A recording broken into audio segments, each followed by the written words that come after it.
We are in Kotor, Montenegro. And we are going to be interviewing our Airbnb host, Anna, who is also a tour guide.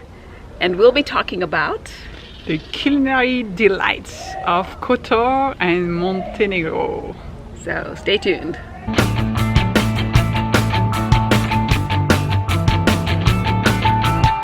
Hello everybody, thanks for the invitation. My name is Ana Petrovic and I am a tour guide and a teacher of English language and history. Welcome to Montenegro, welcome to Kotor. Thank you for being my guest. You're from Kotor? Kotor? Yes. You grew up in Kotor? Yes. So I'm from Dobrotar, part of Kotor that you maybe come to first when you come with your ship.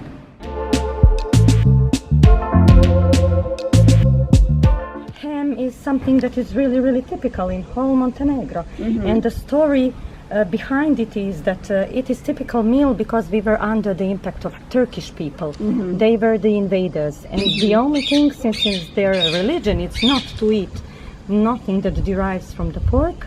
Montenegrins were clever, so they said now this is our national food out of pork meat. So Turkish people, as they are Muslims, refused to eat it, and they did not took it from them. That's why it is one of the reasons. And really? the other is, of course, yes. And the other is because when you put a lot of salt and when you smoke it, you preserve it in a way, so you can eat it whole year round. That's why. But each bite that you take has its why. Why is it so? Why is it typical? Why is it local? Why is it the way it is? About the ham, so we know that there's the village of Negusi, Negushi. and why is it special from there versus anywhere else in Montenegro? Because of the impact of the area and the sea. Up there is the mountain breeze that is mixed with sea breeze, and that's why the special flavor that is given to each slice. Okay. What else are the other cheese Montenegrin? pie. Cheese pie. This is typical starter. In Montenegrin? Pita od Syria. Like in Greece, they say spanako pita when they say spinach pie. But we eat it really regularly on the breakfast, lunch, or after dinner. And sometimes it's only the pie that is to be served with a cup of yogurt. But usually when you are out with your friends, it is something like start with that without many preparation. And it's really easy to make it. Yeah. And sometimes they say Montenegrins are lazy. It's not. It's always the meals that are prepared with a lot of attention, a lot of feelings about what each member of your family likes. So our offer is there to be for everybody. This is goat cheese, and that is the one that is held in olive oil. Okay. And the name in Montenegrin? Kozji sir. Okay. Kozji sir or Njeguški sir.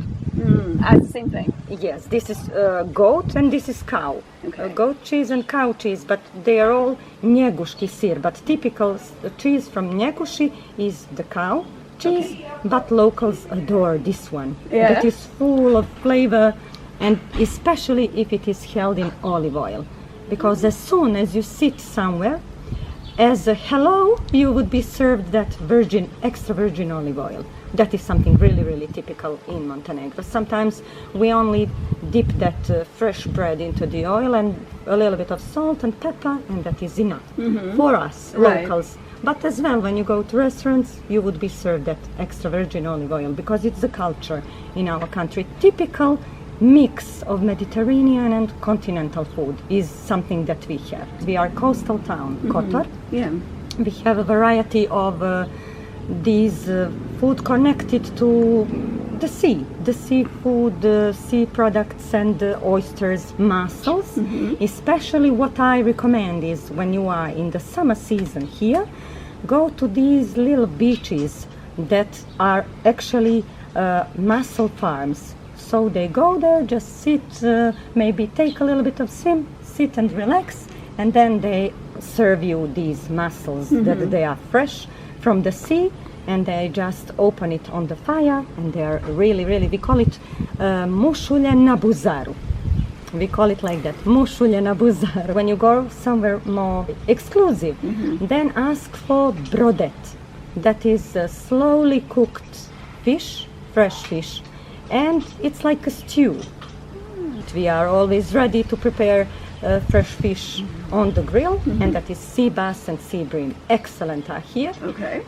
But if you stick to these cheap sorts, like small sardines in our town, it is called girica, maybe only fried or made in that brodet with a little bit of vegetables.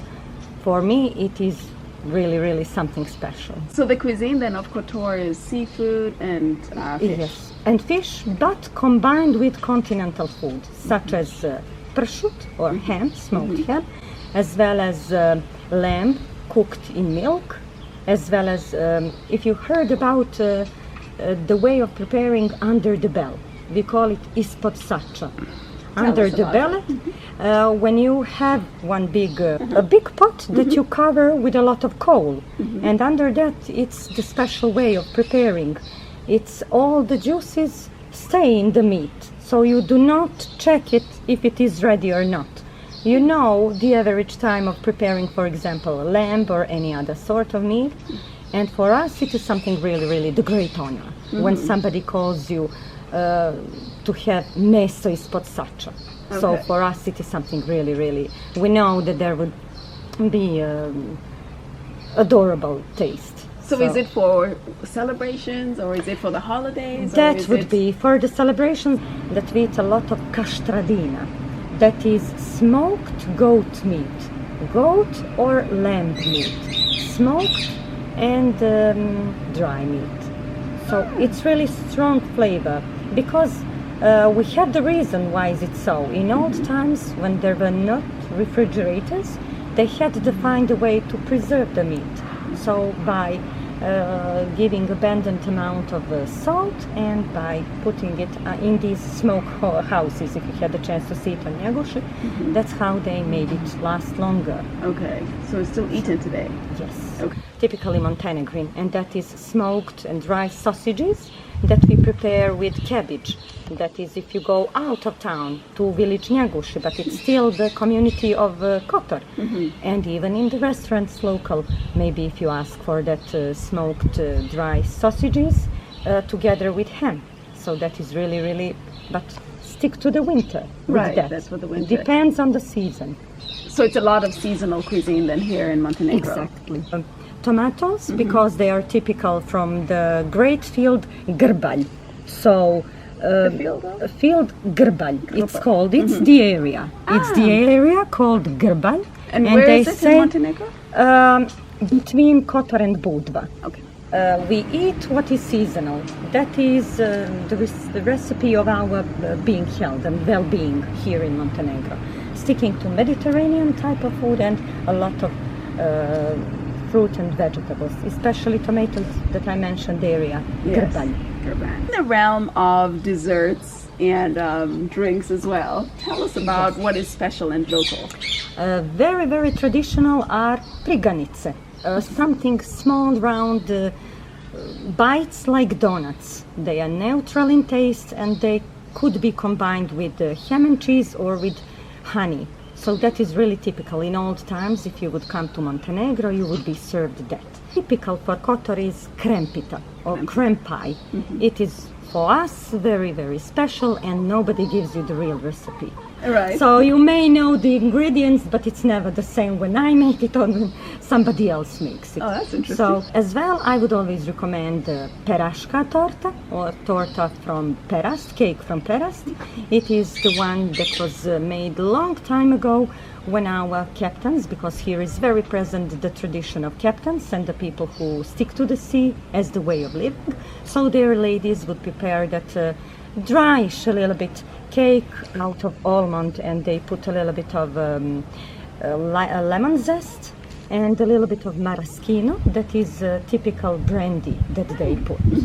And it is really, really delicious. Today I just prepared something because typically in Montenegro and in Kotor we finish our meals with Turkish coffee and with cakes. So these are not typical cakes, but they are just there to fulfill our presentation about how it goes. Start with soups, a lot of soups, fish soup or veal soup, chicken soup as well, because we believe that chicken soup can cure any pain, especially if kids are ill. And then we go with ham and cheese, then or you stick to the meat or stick to the grilled fish, as I mentioned before, and then some dessert or fresh food. When we speak about alcohol or drinks, typically is to start with brandy, like aperitif. If you say to start a meal, it is like rocket fuel. It's very, very strong. Rakia, we call it, especially if it's done of grapes, but it could be done out of any fruit. And it's really, really strong. It's not for everybody. In Montenegro, since we have a greatest vineyard in Europe, and we have a company called Plantaža that produce a lot of wine. Actually, today I brought wine Chardonnay, but we have red wine. Typically in Montenegro, we call it, it's not the first class wine, but it's something for every day. But what is really, really typical here is that every family makes their own wine. We have our own way of combining varieties of sorts of grapes to have that domestic wine. And after we finish it, we stick to that one that you can find in any free shop. So in Montenegro, when you say black wine, we do not say red wine. We call it crno vino, and that is red wine. And for the red wine, we call rosé. So it is something really, really nice to hear. And the story about rakia is really amazing. In our family, it was the girl that was born first, and that was my sister. But my father stuck to tradition, and he dug a huge hole in the ground to put the amount of rakia, of brandy, that was produced that year. And that was about to be dug out at the day of her marriage. And that is something that was done really, especially for the boys, not for the girls. But my father did it for her. So it is really, really amazing. Mentioned the wines, then we shouldn't skip our brewery in Nikšić, second largest city in Montenegro, because there they produce local beer Nikšićko. So it's only called Nikšićko, and Montenegrins and people in Kotor like to stick to the local. So I invite you to taste it. Tell us about the mulberries. Mulberries, it is really interesting because you cannot find them. It's rare bite to find at the market, and in old times they were there for some other reasons, because this Bay of Kotor was also known as Mulberry Bay, Bay of Silk. So for the production of silk, we needed these leaves of mulberry, and it was even supported by the government, so that each family had to grow their own mulberry trees. And at some point in the past, in the 18th century, we had more than 100 factories and companies dealing with silk. So it was something, the way of living. And after that finished, a lot of these mulberry trees survived. And a lot of them were cut because they make a lot of mess, especially this sort, the black one. We have the white one as well. And how it functioned, actually they had these silkworms, and silkworms use sweet leaves. And for us, we had these mulberries. So it's all there for the reason.